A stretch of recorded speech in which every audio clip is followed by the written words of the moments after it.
Hey everyone, welcome back to my channel. My name is Josh, and if you haven't subscribed, make sure that you do share and like this video. Today's video is going to be talking about the World Mission Society Church of God. Now, this will be my last video addressing issues about the World Mission Society Church of God, and I wanted to end this topic with an email that I had received, because I'm constantly getting emails and comments to just a similar situation that people are going through, such as having a family member being too involved in the congregation, or a friend or a loved one. And I'm constantly getting these emails and comments, and there's only so much that I can do to help you guys. So I wanted to go ahead and make this video, and again, this will be my last video in regards to the World Mission Society Church of God, and I hope that this advice in this video helps a lot of you out there. And this doesn't mean that I won't stop answering my emails. I will be putting my email down in the description below. So if you guys have any questions, feel free to reach out to me, and we can always schedule a time to talk and to figure things out. This goes for people who are having issues with either their loved one being too involved in the congregation, or if you're just simply confused about what you've been taught, or just about confused about if you should be leaving the church. I mean, the emails that I'm getting, it's not just about people who have loved ones involved in the congregation, but it's also emails and comments in regards to people who want to leave the congregation, but they don't know how, they don't have a way out. So I really wanted to share my experience, and I know I've done it in previous videos before, but I really wanted to do it one last time. I will give my best advice to those of you struggling on trying to leave the congregation and not knowing how to do it. So I'll start off with the email. The email says, "Good morning. I am writing you in hopes that you can please tell me how to help my 22-year-old son. He is part of World Mission Society Church of God. I can't seem to get through to him. He is not the same person anymore at all. Everything he does consists of his church. He is always gone, always there. He doesn't sleep well, as he always has to be involved. Even if he does sleep, the brothers are constantly calling. His phone is set to his prayer times. We can't even go to dinner without him finding strangers to preach to. I'm so worried and feel like he is slipping away from us. No longer is he working. All of his time, morning to night, late night, is him out preaching at malls, stores, campus, anywhere. They somehow have convinced him that he has to do extra since his family also needs to go to heaven. He's very excited to go to heaven. I need help. Thank you for your time. P.S. The feasts are coming up, which will take him away even more." It really made me reflect on how much I've changed since I parted from the World Mission Society Church of God, and everything that she described in the email was me 100%. I was out preaching from early morning to late night, especially around the feast times, and the feast takes so much time. Constantly at the congregation at 5:30 a.m. services, at 7:30 p.m. Worship services, and then you go out preaching at campuses, malls, and it didn't even have to be the feast time, because I just liked to be there, because I was so convinced that if I didn't do the will of God, I wasn't going to enter the kingdom of heaven. I gave it my 1,000% when I used to attend the World Mission Society Church of God, and anybody who knows me, who knew me at that time, knew that I would be spending my time at the congregation no matter what. I would even try to bring my friends and families. Even when I traveled outside of California, I remember going to Texas. I convinced my sister to come with me to one of the house churches that they had there. When I was in New Mexico visiting my brother around winter time, I walked 5, almost 6 miles to get to the house church so that I can be able to keep the evening service. So no matter where I was or who I was with, I would always try to be at the congregation, always try to sneak in a preaching session. Even if I was by myself, no matter where I was, at a bus stop, at dinner, I would always just want to be preaching, because I knew that that was the will of God, and if I wasn't doing the will of God, then I wouldn't enter the kingdom of heaven.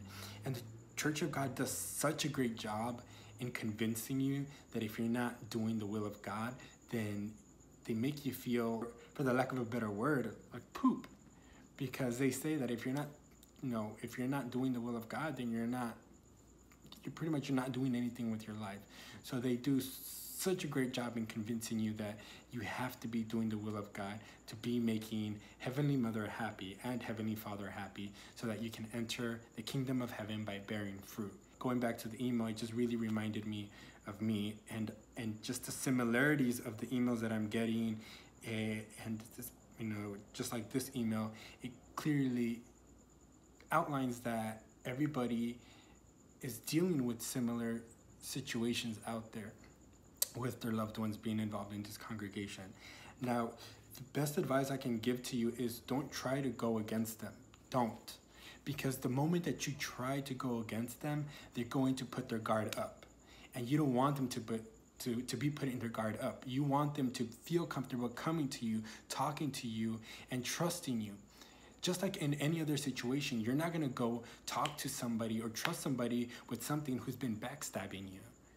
You're going to trust somebody who's been there, who's been listening to you, and you know that is going to have your back no matter what. That's the kind of people that you want to go talk to. And this is the similar situation. Don't approach one of your friend, your loved one that's involved in this congregation by saying, oh, they're just feeding you lies. Oh, this is bull crap.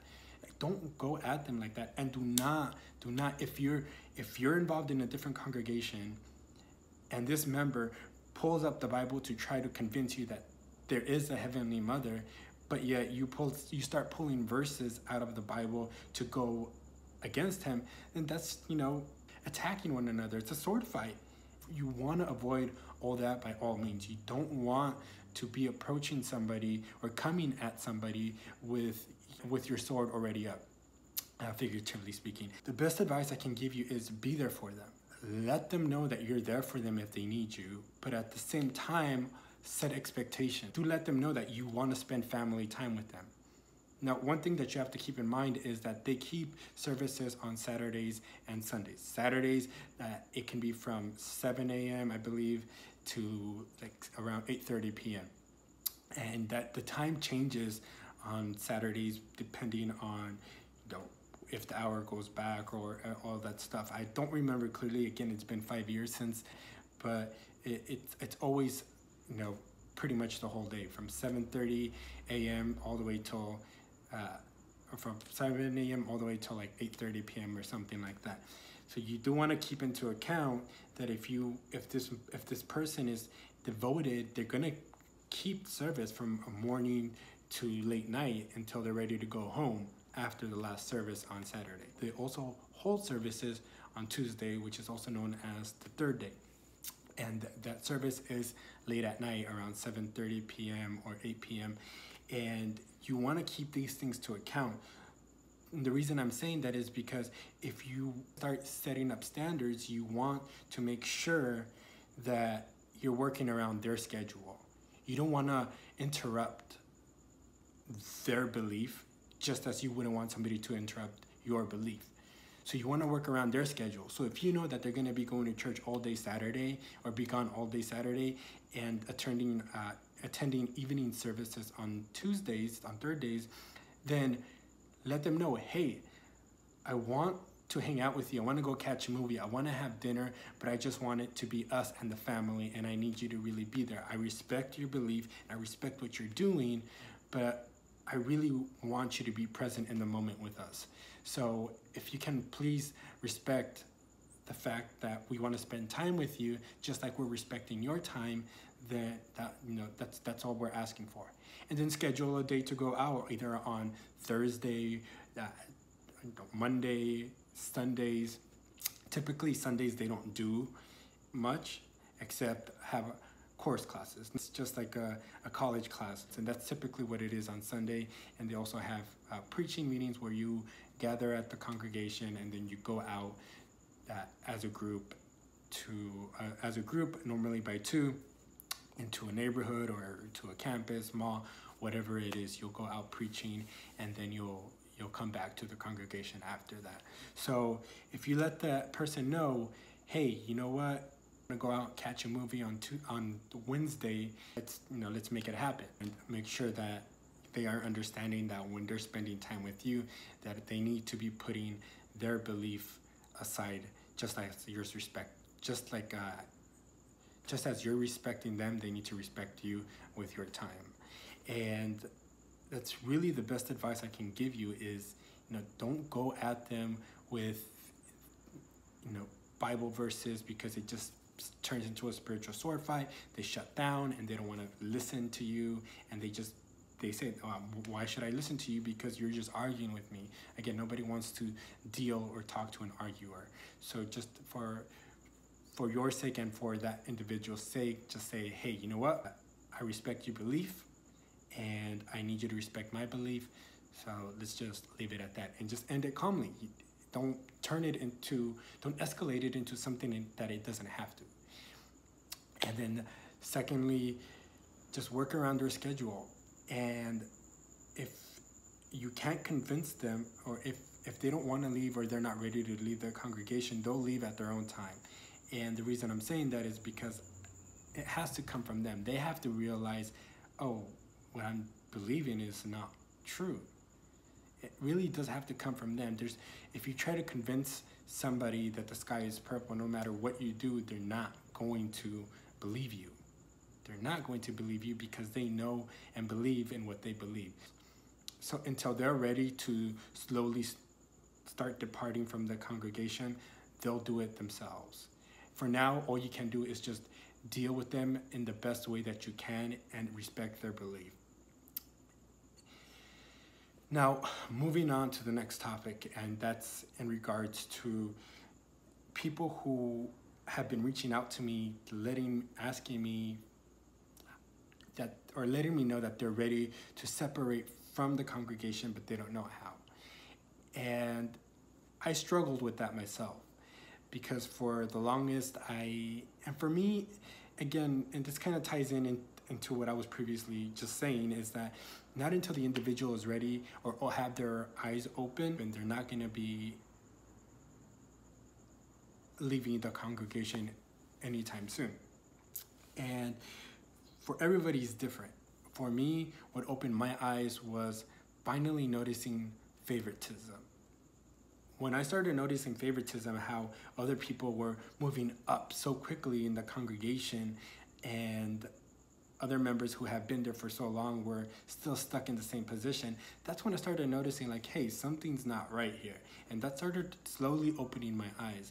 And I remember one Saturday I had called my cousin up, and I was like, hey, are you coming to the afternoon worship services? And he was like, yeah, sure, I'll come over, So he came over, and we were standing up having a coffee because we were getting ready for for the afternoon service. And he tells me, why is everybody acting like robots? And I'm like, what do you mean everybody's acting like robots? He's like, yeah. He's like, have you not noticed that everybody's always acting the same, having the same gestures, having the same verbiage? And I'm like, well, like, everybody's just trying to be friendly, and it's just, that's how they function here. And he's like, yeah, it's just weird though. He's like, it's just acting like robots. Now, if you've never been to the World Mission Society Church of God, as soon as you enter, people start saying, God bless you, God bless you. Even if they just saw you 5 seconds ago, they'll say, God bless you. And sometimes they say it so fast that they'll be like, God bless you. So it just constantly, every time you see somebody, you get prepared to start hearing the word, God bless you, God bless you. And that's their way of saying hello and goodbye, and just pretty much thank you at the same time. And so, me and my cousin are having this conversation, and I had already started noticing the favoritism. So when he said that to me, that opened my eyes even more. That opened my eyes even more. And I started noticing, as the more and more I went, I'm like, you know what? He is right. It's not the fact that everybody's just being friendly, but everybody's just acting the same. It's like everybody's being activated the same way, or transformed the same way. And that's when it slowly started to build up for me that I wanted to leave the congregation. And I was starting to feel uncomfortable. And I was trying to find a way out, but I didn't know how to, because what I was believing was so strong like I said earlier, I was giving my 1,000% no matter where I was. My belief was so strong in the congregation and in Father and Mother that it was impossible for me to leave, because if I wasn't being involved in the congregation at this point, then I just felt like I was doing something extremely bad. If I knew I had to be keeping service at a certain time and I wasn't there to keep the service, then I would start sort of panicking and begin to pray, because I knew that at least that would calm me down to feel a little better that I offered a spiritual incense. I want to say a spiritual incense to God, and that would normally help me calm down. If you see my first video that I ever posted on YouTube, I explain in full detail on how everything went down, and I explain about my anxiety and how it affected me and all that stuff. So if you haven't seen that video, make sure to go ahead and watch it. I'll try to link it in the description below or post it somewhere around this video for you guys to go ahead and watch it. But I do explain everything in detail on how I decided to leave the church and why it was, I don't want to say easy, but it made it easier for me to step out of the congregation. So if you're noticing that you're already having doubts in your head, that's when you know that it's time for you to move on and to really go ahead and live life. And I know that the members are saying, oh, well, serving Father and Mother is living life. In my experience, that's not living life. They have you so sucked up in their world that you start to become convinced about anything that they're telling you. But let me tell you that there's so much more to life. Ever since I have left the congregation, I've traveled to a few parts of the world, and I'm still continuing to travel parts of the world. I've gone to places that I never even thought I would go. I've gone to Paris, I've gone to London, I'm going to Barcelona next. That's living life. If you think that I'm not saying worshiping God is bad. No, and that's not what I'm saying. But what I'm saying is, if you think that just doing that day after day, from morning to evening, is living life, then I'm sorry, it's not. And I thought that was living life at some point, but I realized that it's not. And there's such a big world out there that we need to experience and enjoy. And if we are not stepping out of our comfort zones, then we will never be able to enjoy that part of life. And especially if you're giving your whole heart and time to this congregation that at the end of the day, it's not going to care about you. Yeah, they care about you right now. If you haven't experienced what I've experienced, they care about you because they cared about me. I was there when they were calling me, oh, are you going to come to the services? Texting me, hey, where are you? Are you going to be coming on time? I was there. I was the one doing it too. So sometimes when I get comments, and it kind of upsets me when people are saying, oh, you're such a liar and you didn't study enough. I studied for 5 years from evening to night. I passed up jobs because I was scared that my job was not going to allow me to keep Saturday services or third day services. So I would just devote my time. So when I get comments about people telling me you're such a liar and you don't know anything, or you don't know what you're talking about, or you're going to go to hell, I'm like, well, the only reason it bothers me is because I know the effort and I know how much I believed around the time that I was going to the congregation. And it upsets me because I wasted time. I wasted 5 years of my life, my youth, believing everything that they were telling me. So I'm here to tell you that there's so much more to life to live, to experience, and to enjoy out in the world, rather than just devoting your time 100% to God.